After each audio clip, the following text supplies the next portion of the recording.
Assalamualaikum warahmatullahi wabarakatuh. Alhamdulillah wassalatu wassalamu ala rasulillah. Ananda sekalian, kita memasuki semester yang kedua ya. Dan ini adalah pembelajaran kita yang pertama. Kita memasuki tema yang keenam tentang panas dan perpindahannya. Jadi pada tema ini kita akan membahas tentang panas atau yang disebut dengan kalor ya. Kalor itu adalah energi panas. Nah, sebelum kita belajar, mari kita berdoa dulu. Rabbana zidna ilman warzuqna fahman. Mudah-mudahan ilmu yang kita pelajari ini adalah ilmu yang bermanfaat dan juga menjadi ilmu yang bermanfaat dan juga kita diberikan kemudahan untuk mempelajarinya ya. Baik. Di sini ada beberapa gambar ya. Di antaranya di sini ada ibu yang menjemur pakaiannya di bawah terik sinar matahari. Nah, ini juga memanfaatkan kalor atau energi panas. Dari mana energi panasnya? Dari matahari. Di sini juga ada air yang dimasak ya sampai mendidih. Nah, ini juga memanfaatkan kalor dari kompor, dari api ya. Di sini ada menggunakan jaket. Nah, ini juga kalau ini kebalikannya. Dia menggunakan jaket agar panas dari tubuhnya tidak keluar. Kalau panas dari tubuhnya ini keluar, maka dia akan kedinginan. Akhirnya dia menggunakan jaket agar panas dari tubuhnya itu tidak keluar. Ya.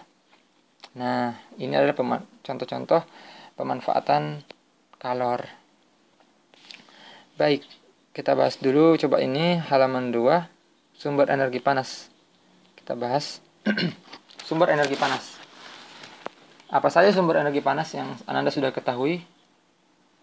Di gambar tadi sudah ada matahari, sudah ada api ya. Baik. Benda yang dapat menghasilkan energi panas disebut sumber energi panas. Sumber energi panas dapat kita jumpai di alam. Salah satunya adalah matahari. Baik. Matahari merupakan sumber energi panas terbesar. Semua makhluk hidup memerlukan energi panas matahari. Betul ya? Semua makhluk hidup pasti memerlukan energi panas matahari, baik secara langsung atau tidak langsung. Pasti dia butuh energi panas matahari. Energi panas matahari membantu proses pembuatan makanan pada tumbuhan yang disebut sebagai proses fotosintesis. Jadi kalau ditanya apa itu proses fotosintesis? Proses fotosintesis itu adalah proses pembuatan makanan pada tumbuhan dengan bantuan sinar matahari. Jadi kalau tidak ada sinar matahari, tumbuhan tidak bisa membuat makanannya. Ya, dia tidak bisa membuat makanannya kalau tidak ada sinar matahari. Makanan yang dihasilkan dari hasil fotosintesis menjadi sumber energi bagi makhluk hidup lainnya, termasuk manusia. Oke. Jadi itu nanti ya akan terjadi rantai makanan ketika tumbuhan membuat makanannya dengan bantuan sinar matahari. Nanti tumbuhan ini dimakan oleh misalnya sapi. Nah, jadi energinya berpindah ke sapi. Ada namanya transfer energi. Kemudian sapi nanti dimakan oleh misalnya manusia. Maka energinya pindah ke manusia. Awalnya dari mana? Awalnya dari tumbuhan. Dari tumbuhan yang membuat makanannya dengan proses yang disebut fotosintesis. Energi panas matahari dapat menerangi bumi sehingga udara di bumi menjadi hangat, ya. Dalam kehidupan sehari-hari, energi panas matahari dimanfaatkan dalam berbagai kegiatan manusia.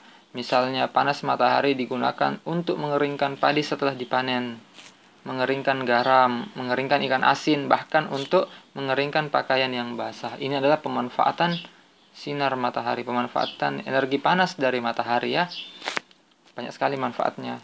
Kalau tidak ada sinar matahari 3 hari saja, misalnya malam terus, besoknya tidak ada sinar matahari, maka bumi sangat dingin. Dan ini akan menghancurkan banyak kegiatan-kegiatan makhluk hidup. Ya, aktivitas-aktivitas makhluk hidup akan terganggu.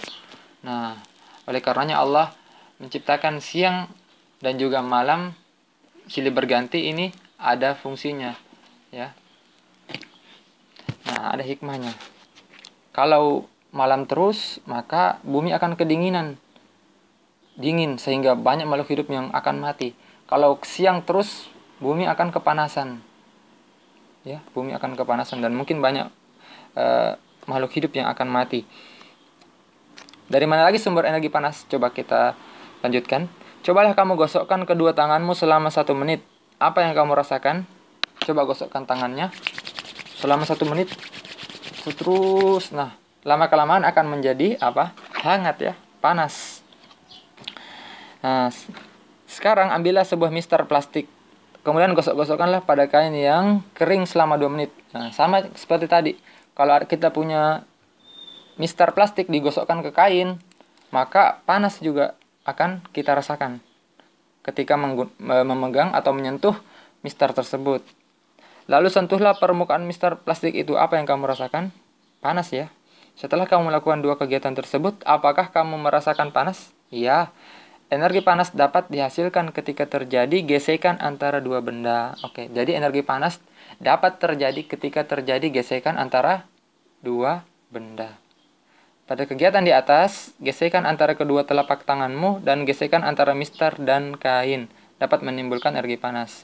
Jadi kegiatan yang pertama tadi menggunakan telapak tangan, jadi ada gesekan antara telapak tangan kiri dan yang kanan sehingga panas. Begitupun ketika menggunakan mister dengan kain, ada gesekan antara 2 benda yaitu mister dan kain. Paham ya? Ini adalah sumber energi panas. Kemudian, selain matahari dan gesekan antara 2 benda, energi panas juga dapat diperoleh dari api. Pada zaman dahulu, orang mendapatkan api dengan cara menggosokkan 2 buah batu yang kering sampai keluar percikan api. Nah, ini menggosokkan. Menggosokkan itu ada 2 benda ya. Ada 2 benda, 2 buah batu. Nah, ini digosokkan sampai keluar percikan api. Selain itu, nenek moyang kita dahulu menggunakan kayu kering, lalu digosok-gosokkan dengan tanah yang kering sampai keluar api. Ternyata gesekan 2 benda antara 2 batu kering dan gesekan antara 2 kayu kering dapat menghasilkan energi panas berupa api.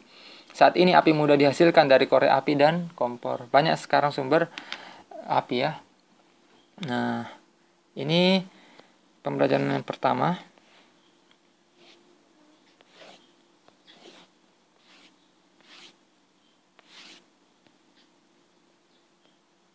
Ya, itu saja dulu pelajaran kita hari ini. Mudah-mudahan bermanfaat. Insya Allah kita lanjutkan di pertemuan berikutnya. Mudah-mudahan ya cukup sini saja ya. Mudah-mudahan dapat dipahami dengan baik. Sekian. Subhanakallahumma bihamdik. Asyhadu an la ilaha illa anta astaghfiruka wa atubu ilaik. Assalamualaikum warahmatullahi wabarakatuh.